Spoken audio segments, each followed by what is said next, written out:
یہ جو ترمیم ہو رہی ہیں انتخابات سے پہلے، ان کے تحت نگران حکومت کو اضافی اختیارات دیے جا رہے ہیں، یہ حکومت دے رہی ہے، اور مجوزہ ترمیم کے مطابق ان ترمیم کے تحت نگران حکومت کو ملکی معیشت کے ضروری فیصلوں کا اختیار ہوگا۔ یہ پہلے نہیں ہوتا تھا کہ کیئر ٹیکر گورنمنٹ جو ہے وہ ملک کے حوالے سے ضروری فیصلوں کا اختیار رکھے، کیونکہ ان کا ڈومین، ان کی پاور، ان کی اتھارٹی بڑی لمیٹڈ سی ہوتی تھی کہ انہوں نے الیکشن کرانے چلے جانا ہے، کیونکہ ان کے پاس عوام کا مینڈیٹ نہیں ہے جمہوری طور پہ۔ تو ان کو ایک تو یہ اختیار دیا جا رہا ہے کہ وہ معیشت کے حوالے سے ضروری فیصلے کر سکے گی کیئر ٹیکر گورنمنٹ، اور دوسرا یہ کہ بین الاقوامی اداروں اور غیر ملکی معاہدوں کی بھی مجاز ہوگی۔ تو آپ اس کو کس طرح سے دیکھ رہی ہیں؟ اور اگر یہ ڈیولپمنٹ ہو جاتی ہے،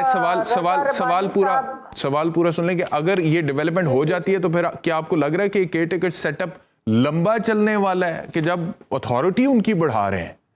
تو پھر یہ کیئر ٹیکر سیٹ اپ بھی لمبا چلے گا، الیکشن ڈیلیڈ ہے؟ دیکھیں، پاکستان کے اندر جو اس وقت پولیٹیکل لینڈسکیپ کے اوپر جو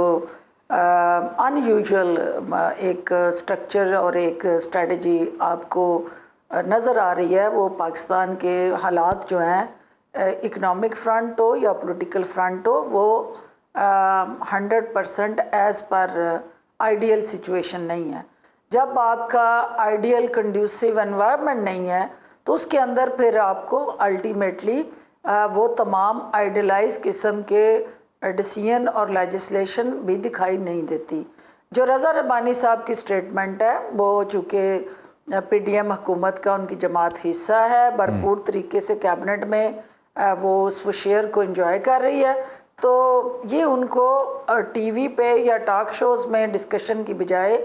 ہی must talk to his leadership, اور وہاں سے اس کا جواب ڈھونڈنا چاہیے۔ جہاں تک آئی پی پی کا تعلق ہے تو ہم یہ سمجھتے ہیں کہ اگر یہ لیجسلیشن آئی ایم ایف کو اونرشپ دینی ہے کہ بھی ان کی یہ ریکوائرمنٹ ہے کہ ایز پر لا جو ہے وہ کیئر ٹیکر گورنمنٹ جو ہے وہ کسی بھی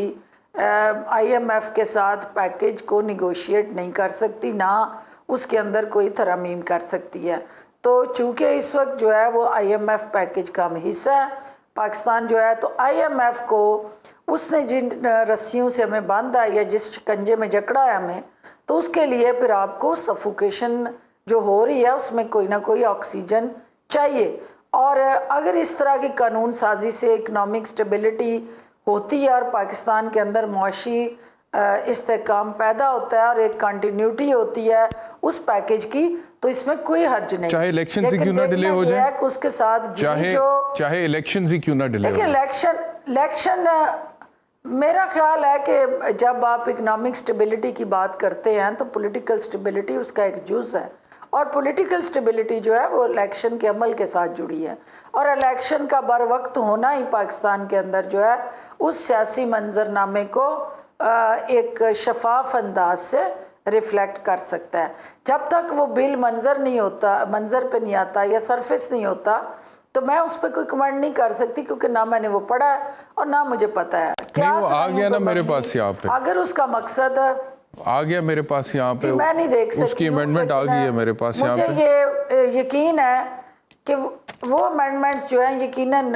اس میں جو لیگل آپ کے ایکسپرٹس ہیں وہ بہتر جواب دے سکتے ہیں۔ میں اس کا پولیٹیکل نیریٹو صرف چلیں ٹھیک ہے، آپ کا خیال ہے کہ اگر ضروری ہے تو کرنا پڑے گا۔ مجھے ایک بریک لینا ہے۔ الیکشن کا بر وقت ہونا بہت ضروری ہے۔ اچھا، بر وقت الیکشن نہیں آپ کہہ رہی ہیں کہ ڈیلے ہونا چاہیے، ٹھیک